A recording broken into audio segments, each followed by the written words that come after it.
ગુજરાતમાં નવા વર્ષની શરૂઆતથી હવામાનમાં સતત ફેરફાર જોવા મળી રહ્યો છે। વેસ્ટર્ન ડિસ્ટર્બન્સની અસરના કારણે ભર શિયાળે કમોસમી માવઠું પડ્યું હતું। ખાસ કરીને દક્ષિણ ગુજરાતમાં છેલ્લા 2 દિવસ દરમિયાન વરસાદી ઝાપટા નોંધાયા હતા। જો કે હવે આ વરસાદી માહોલ બાદ રાજ્યમાં ફરી એકવાર ઠંડીનો ચમકારો વધવાની આગાહી હવામાન વિભાગે કરી છે। હવામાન વિભાગના જણાવ્યા અનુસાર છેલ્લા 24 કલાક દરમિયાન રાજ્યના અનેક વિસ્તારોમાં લઘુત્તમ તાપમાનમાં નોંધપાત્ર ઘટાડો થયો છે। નલિયા 7 ડિગ્રી સેલ્સિયસ સાથે રાજ્યનું સૌથી ઠંડુ શહેર બન્યું છે।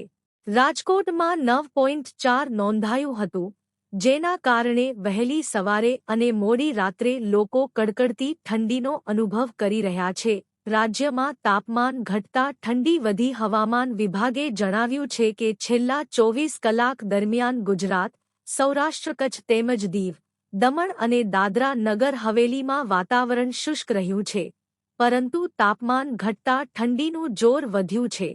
અમદાવાદની વાત કરીએ તો આગામી 24 કલાક દરમિયાન આકાશ મુખ્યત્વે ચોખ્ખું રહેશે। શહેરમાં લઘુત્તમ તાપમાન અંદાજે 15 ડિગ્રી સેલ્સિયસ રહેવાની શક્યતા છે, જેના કારણે શહેરીજનોને ઠંડીનો સ્પષ્ટ અહેસાસ થશે।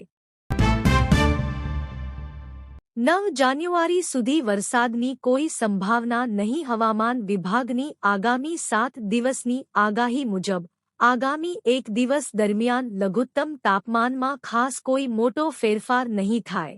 4 જાન્યુઆરીથી શરૂ થતા 3 દિવસ દરમિયાન તાપમાનમાં 2 થી 3 ડિગ્રી સેલ્સિયસનો વધારો થઈ શકે છે, જેના કારણે ઠંડીનું પ્રમાણ થોડું ઘટશે અને લોકોને રાહત મળશે। સૌરાષ્ટ્ર અને કચ્છના કેટલાક વિસ્તારોમાં તાપમાન સામાન્ય કરતાં થોડું વધારે હોવા છતાં રાત્રિના સમયે ઠંડી યથાવત રહેશે।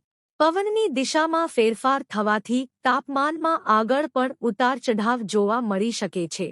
મહત્વની વાત એ છે કે હવામાન વિભાગે સ્પષ્ટ કર્યું છે કે આગામી 9 જાન્યુઆરી સુધી સમગ્ર રાજ્યમાં વરસાદની કોઈ શક્યતા નથી અને વાતાવરણ શુષ્ક રહેવાની સંભાવના છે। અમદાવાદ હવામાનમાં પાછલા કેટલાક વર્ષોથી ઘણા ફેરફારો નોંધાઈ રહ્યા છે, જેમાં ઉનાળો આકરો બની રહ્યો છે તો શિયાળામાં ઠંડીનું જોર ઘટતું જઈ રહ્યું છે, પરંતુ આ વખતે કંઈક નવું થવાની શક્યતાઓ જોવાઈ રહી છે, જેમાં નવેમ્બરથી શિયાળો જામવાની શરૂઆત થતી હોય પરંતુ ડિસેમ્બર પૂર્ણ થઈ ગયો છતાં ગાત્રો થીજવતી ઠંડીનો અનુભવ અમદાવાદ જેવા શહેરોમાં થયો નથી।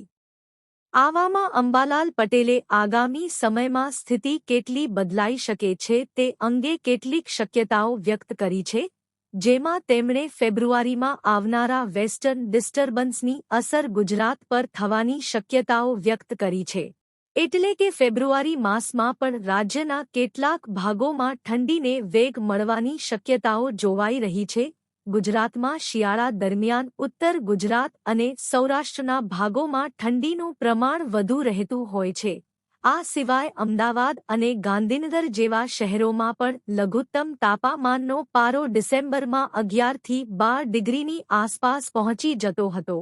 એટલે કે અગાઉ જે રીતે કાતિલ ઠંડીના રાઉન્ડ આવતા હતા અને તેની અસર બપોરના 12 થી 1 વાગ્યા સુધી રહેતા હતા, તેવું હવે જોવા મળતું નથી। આવામાં આજની વાત કરીએ તો અમદાવાદમાં લઘુત્તમ તાપમાનનો પારો 15 ડિગ્રી સેલ્સિયસ અને ગાંધીનગરમાં 13 ડિગ્રી પર છે, જ્યારે સૌથી નીચું તાપમાન નલિયામાં 11 ડિગ્રી નોંધાયું છે। જ્યારે નલિયામાં લઘુત્તમ તાપમાનનો પારો 5 ડિગ્રીની નીચે પણ જતો હતો, પરંતુ આ વખતે 10ની નીચે પણ માંડ પહોંચી રહ્યો છે।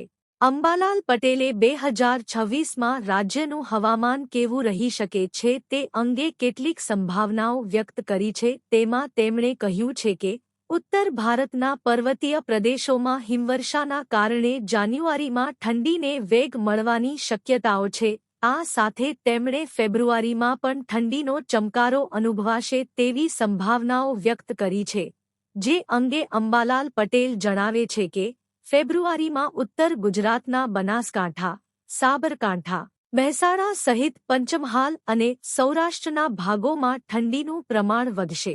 આ સાથે હળવા ધુમ્મસની ચાદરો પણ જોવા મળી શકે છે। જેના કારણે ફેબ્રુઆરીમાં બેવડી ઋતુનો અનુભવ થશે. આ પાછી માર્ચમાં તાપમાનમાં કેટલાક ફેરફારો થવાની શક્યતાઓ તેમણે વ્યક્ત કરી છે. માર્ચમાં બેવડી ઋતુનો અનુભવ થઈ શકે છે. ઉત્તર ગુજરાતના ભાગોમાં ધૂળકટ રહેશે. મધ્ય ગુજરાતના ભાગોમાં ગરમી વધુ રહી શકે. મહત્તમ તાપમાન 36 ડિગ્રી રહેશે. કચ્છમાં પવનનું જોર વધુ રહે. ઉત્તર ભારતમાં કમોસમી વરસાદની શક્યતા રહે, જેના કારણે રાજ્યમાં માવઠા જેવું વાતાવરણ રહી શકે છે.